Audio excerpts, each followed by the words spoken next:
कि ये चौपाइयां नहीं हैं। मेरे प्रवचन को तभी प्रभु राम स्वीकार करेंगे जब चौपाइयों के माध्यम से तुलसी दल छोड़ दिया जाएगा, तभी वो स्वीकार करेंगे। बिना तुलसी दल के परमात्मा न शब्द स्वीकार करता है और न ही परमात्मा वस्तु स्वीकार करता है, न व्यक्ति को स्वीकार करता है। तुलसी दल की इतनी बड़ी महिमा है। तो कहा ये तुलसी की चौपाइयां तुलसी दल हैं। तो ये क्या है जो तुम सुन रहे हो तुलसीदास जी की चौपाइयां? ये तुलसी दल है। मंत्र महामणि विषय व्याल के मेटत कठिन कुअंक भाल के, ये महामंत्र के रूप में हैं। और ये साक्षात कलयुग में भगवान को प्राप्त करने के लिए ये तुलसी दल के रूप में हैं प्यारे। इसलिए एक तुलसी दल आप देख रहे हैं कि ये तुलसी दल रखा है, एक मानस रूपी तुलसी दल है। बोलो है कि नहीं? तो मानस रूपी तुलसी दल शब्द ही तुलसी दल के रूप में है। मानस का एक एक शब्द क्या है? तुलसी दल है। मानस का एक एक शब्द मंत्र नहीं, महा मंत्र है। इसलिए ध्यान पूर्वक सुनना चाहिए। इन मंत्रों को केवल इस कान से सुनो, दूसरे कान से निकाल दो, ये सबसे बड़ी बुद्धि की अल्पज्ञता होगी। इसलिए ध्यान पूर्वक सुनना। अगस्त नाम के महात्मा हुए हैं, आपने कथा सुनी? अगस्त नाम के महात्मा हुए हैं, समुद्र के किनारे उनका आश्रम था।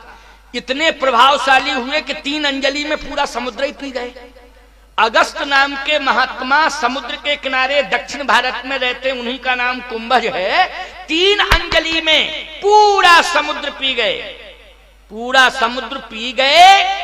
लेकिन एक बात बताओ, जो पूरे समुद्र को पीने की क्षमता रखता है अगस्त नाम का महात्मा, वो रावण के खानदान को मारने की क्षमता नहीं रखता होगा क्या? जल्दी बोलो, रखता है कि नहीं रखता? जब इतना प्रभाव है तो क्यों नहीं? और बगलई में रहते थे, समुद्र के किनारे रहते थे, इस तरफ उस तरफ लंका थी, सब कुछ करते, पूरा लंका का सर्वनाश कर सकते थे, पूरी लंका को नष्ट कर सकते थे, पूरी लंका को जला के भस्म कर सकते थे। लेकिन सीधी सी बात यह है, वो अगस्त ने समुद्र तो पी लिया लेकिन राक्षसों को टच नहीं किया। क्यों? कहा हम तो प्रार्थना करेंगे, ये व्यवस्था परमात्मा की है, अब परमात्मा संभाले। जैसी करनी वैसी भरनी, जो जैसा करेगा वैसा तुम मत करो, वैसा तुम संवाद करो। कोई अगर विवाद करता है तो उसको करने दो विवाद, लेकिन तुम्हारी अंतर भावना किसकी होनी चाहिए?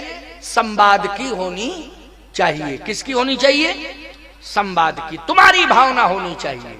और तुम्हारी इस भावना का आदर वो विवाद करने वाला व्यक्ति नहीं करेगा, तुम्हारी इस भावना का आदर स्वयं परमात्मा करेगा। इसलिए ये परमात्मा की व्यवस्था है कि वो किस तरह से व्यवस्थित करता है, उस पर छोड़ दो। पद पखार जलपान करी आप सहित परिवार,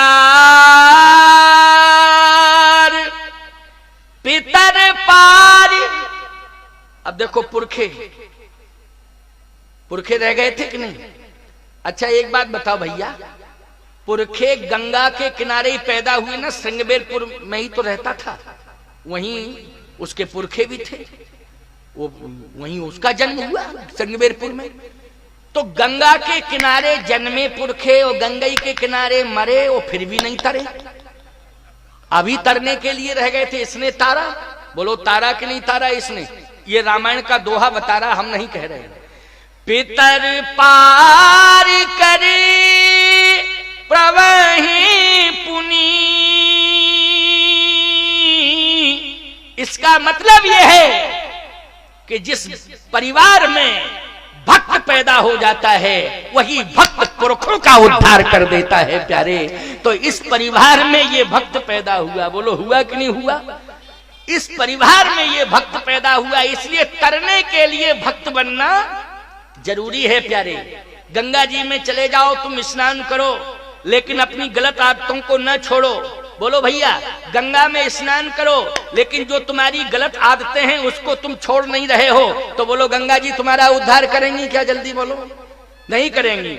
इसलिए गलत आदतों का त्याग करो, भक्त हृदय के बन जाओ। तो मैं सत्य कहता हूं, गंगा के पास जाने की जरूरत नहीं पड़ेगी, स्वयं तुम्हारे प्रेम के प्रवाह में गंगा प्रकट हो जाएंगी और तुम्हारा उद्धार कर देंगी। आज प्रेम के प्रवाह में केवट के कठौते में गंगा प्रकट हो गई और उस वही कठौते की गंगा से उसने तर्पण कर दिया। भगवान के चरण का जो चरणोदक था कठौते में, उसी से उसने क्या किया? तर्पण कर दिया, पुरखों को दे दिया। वो पुरखे जैसे ही चरणोदक पाए तो पितर पार करे प्रभे पुण्य मुदित गेहुले, पुरखों का भी उद्धार हो गया। एक और बढ़िया बात इसमें अभी अभी निकल के आई, क्या कि भगवान ने कहा एक बात बताओ भैया केवट, अब तुम फुर्सत हो गए हो, तुमने सबका उद्धार कर दिया हो, तो अब हमें भी नाव में बिठाल के पार करो। तो कहे कि बैठिए प्रभु बैठिए, कृपा करके बैठिए। तो जैसे ही प्रभु आगे बढ़े, नाव के पास पहुंचे, तो प्रभु ने जानकी जी से कहा किशोरी पहले तुम बैठो। किशोरी जी ने नाव में जैसे ही चरण रखा, नाव धन्य हो गई, नाव धन्य हो गई। इस नाव में पता नहीं कौन कौन बैठे थे भैया, हैं? लेकिन आज इस नाव में कौन बैठी हैं? जगतोद्धारिणी मोक्षदायिनी, जगत का उद्धार करने वाली, मोक्ष देने वाली, बोलो है ना जानकी जी, है? मोक्ष देने वाली, जगतोद्धारिणी मोक्षदायिनी भुवनेश्वरी आदि शक्ति परा अम्बा आज बैठी है नाव में। नाव धन्य हो गई। देवता देख रहे हैं, फूलों की वर्षा कर रहे हो देवता। अब बोलो देवता पुष्पों की वर्षा कर रहे, ये देवता किसी से प्रसन्न नहीं होते, बहुत कम होते। हाँ, इनको प्रसन्न करने के लिए तुम्हें जिंदगी भर पता नहीं कितने प्रयोग करने पड़ते हैं, कितना मनाना पड़ता है, तब बड़ी मुश्किल में ये प्रसन्न होते हैं। लेकिन बताओ केवट ने भगवान को मनाया है, देवताओं से कोई मतलब नहीं, अपने आप तुम अपना काम करो, हम अपना काम कर रहे हैं। तो सीधी सी बात है कि एक ही साधे सब सधे और सब साधे सब जाए। यदि सबके चक्कर में पड़ोगे तो गड़बड़ हो जाएगा। एक को मना लो, भक्त हो जाओ, अपना समर्पण अपने इष्ट के चरणों में कर दो। तो इष्ट के चरणों में समर्पण होगा तो जितने भी होंगे सब अपने आप प्रसन्न हो जाएंगे। अलग अलग प्रसन्न करने की आवश्यकता नहीं पड़ेगी। एक ही साधे सब सदे, सब साधे सब जाएं। तो जैसे ही भक्त केवट ने प्रार्थना की तो किशोरी जी ने चरण रखा, प्रभु राम ने चरण रखा, सीताराम दोनों के चरण जब नाव में पड़े तो देवताओं ने बरस सुमन सुर सकल सिहाही, यही सम पुण्य पुंज को नहीं। आज इसकी नाव में सीताराम जी बैठ गए, पतवार केवट के हाथ में। देवताओं ने कहा पूरे संसार की पतवार परमात्मा के हाथ में, लेकिन आज परमात्मा की पतवार, परमात्मा को पार करने वाली पतवार किसके हाथ में है? भक्त के हाथ में, भक्त के हाथ में है। इसलिए मैं कह रहा हूं, मोरे मन प्रभु विश्वासा, राम ते अधिक राम कर दासा। राम से अधिक राम के दास की महिमा है। जग जप राम राम जप जेही, भरत सरेश को राम सन। भगवान ने कहा कि पार कर दे, तो पतवार हाथ में ली। ओहो, जैसे पतवार हाथ में ली और चलाने लगा तो नाव चल रही है, नाव आगे बढ़ रही है। और जैसे नाव बढ़ती गई बढ़ती गई बढ़ती गई तो पता नहीं केवट के क्या मूड में आया, उसने पतवार को छोड़ दिया। अब कल्पना करो कि बीच गहराई में, जल की गहराई में नाव पहुंच जाए और उस समय केवट पतवार छोड़ दे तो खतरा बढ़ जाएगा नाव में कि नहीं बढ़ेगा? या तो किनारे पर छोड़ दे तो बैठने वाले अपने आप उतर के भाग जाएं, कोई दिक्कत नहीं।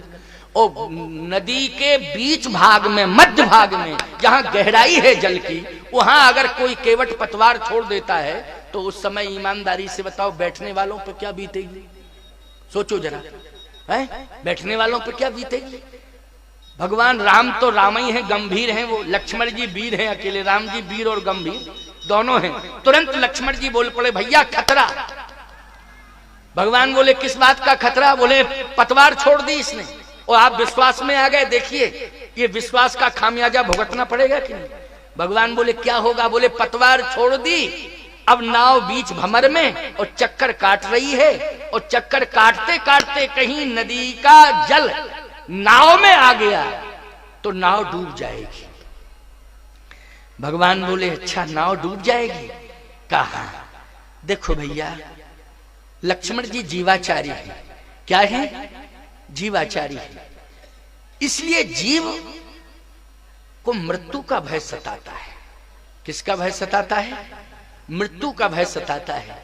लेकिन अज्ञानी जीव, जब परमात्मा के चरणों की सन्निधि तुझे मिल गई है तो मृत्यु के भय से तुझे मुक्त हो जाना चाहिए कि नहीं हो जाना चाहिए? बोलो हो जाना चाहिए कि नहीं? लेकिन लक्ष्मण का अस्तित्व, व्यक्तित्व साधारण नहीं है। लक्ष्य मन यस्य सह लक्ष्मण, जिसका लक्ष्य भगवान के चरणों में ही लगा हो वो लक्ष्मण है। बोलो है कि नहीं? लेकिन आज ये लक्ष्मण कौन सा लक्ष्मण है जो भयभीत हो रहा है?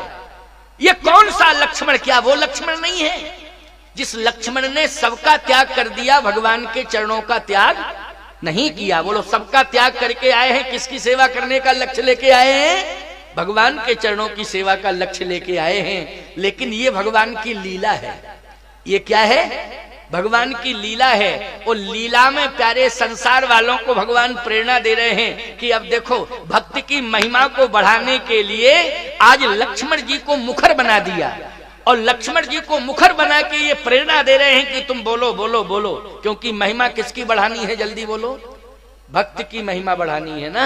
तो भगवान भक्ति की महिमा बढ़ाने के लिए पता नहीं कितने प्रकार की लीलाएं करते हैं। आज भगवान लीला कर रहे हैं। भगवान ने कहा लक्ष्मण अगर पतवार छोड़ दिए तो कहे नाव का डूबने का डर है। तो लक्ष्मण केवट से कहो ना। केवट से कहा, लक्ष्मण जी ने ना पतवार पकड़, नाव डूब रही है, पकड़ पतवार। केवट बोला, कौन सी पतवार, कौन सी नाव? अरे नाव यही नाव जिसमें हम बैठे हैं, पतवार तेरे हाथ में थी। केवट ने कहा कि पतवार को पकड़ना मेरी जिंदगी की भूल थी। भूल थी? क्यों? इसलिए भूल थी कि सारे संसार की पतवार परमात्मा के हाथ में, और मैं कितना अज्ञानी हूं कि परमात्मा की पतवार मेरे हाथ में। मैं अज्ञानी हूं, इसलिए भूल हो गई, मैंने पतवार को फेंक दिया, भूल हो गई, क्षमा करो प्रभु, क्षमा करो। लक्ष्मण जी बोले, भूल हम लोगों से हुई जो विश्वास में बैठ गए। अगर ऐसा जानते कि तुम बीच मझधार में पतवार छोड़ दोगे तो विश्वास नहीं करते, बैठते ही नहीं, लेकिन भूल हो गई।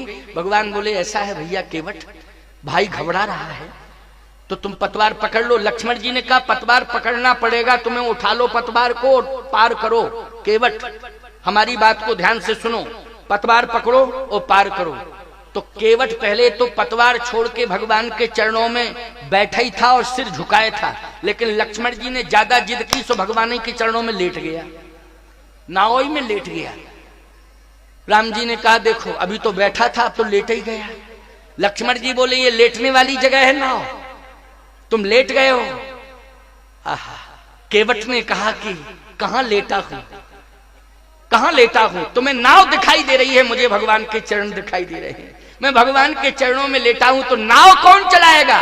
तो केवट ने कहा कि ऐसा है, हम तो भगवान पर भरोसा कर रहे हैं, राम जी हमारे सब काम कर रहे हैं, हम राम के सहारे आराम कर रहे हैं। हम तो भगवान पर विश्वास कर रहे हैं, इसलिए हमने पूरी पतवार और जिंदगी सब कुछ भगवान के हाथ में सौंप दी है। इसलिए भगवान के हाथ में सब कुछ सौंप दिया है। अब निश्चिंत होकर के हम भगवान के चरणों में आराम कर रहे हैं। बोलो, जिंदगी को आराम तब मिलेगा जब जिंदगी राम के हाथ में होगी। जिंदगी राम के हाथ में होगी तो जिंदगी को आराम मिलेगा। आराम की तलब है तो एक काम कर, आराम की शरण में आराम राम कर। भगवान की शरण में जाना पड़ेगा। तो केवट को विश्वास है किस पर? बोले भगवान पर विश्वास है, इसलिए पतवार उसने नहीं पकड़ी। अब नाव जो है भंवर में चक्कर काटने लगी। अब चक्कर काटे तो लक्ष्मण जी ने कहा, भैया आप तो भंवर में चक्कर काट रहे, केवल जल, गंगा जी का जल जैसे ही नाव में आएगा और नाव गंगा जी के अंदर चली जाएगी, डूब जाएगी। भगवान बोले, केवट नाव ने बहुत चक्कर काट लिए हैं, अब तो पतवार ले ही लो। केवट कहता, पहले ये बताओ चक्कर कितने कटे? भगवान राम ने कहा, लक्ष्मण कितने चक्कर काटे नाव ने? लक्ष्मण जी बोले, हम नाव देख रहे हैं, वो चक्कर गिन रहे हैं, लगभग 50-60 चक्कर तो हो ही चुके हैं। तो केवट बोला, अभी कसर रह गई और काटने दो चक्कर। तो कहे, कितने? क्या यही तेरा नियम है कि नाव को पतवार बीच में छोड़ता है, नाव को चक्कर कटवाता है, फिर पतवार पकड़ के पार करता है? क्या यही नियम है? केवट बोला, प्रभु सुनिए, आपका नियम क्या है ये मैं जानता हूं। भगवान बोले, मेरा नियम क्या है? बोले, आपका नियम ये है कि आप के पास जब जीव जाता है तो आपकी नाव में वो बैठता है और आप 84 लाख योनियों में चक्कर कटवाते हो। क्यों भैया? आप तो इतने लंबे चक्कर कटवाते हो कि सैकड़ों में नहीं, हजारों में नहीं, लाखों में 84 लाख चक्कर आप कटवाते हो। तो तुम्हारा नियम क्या है?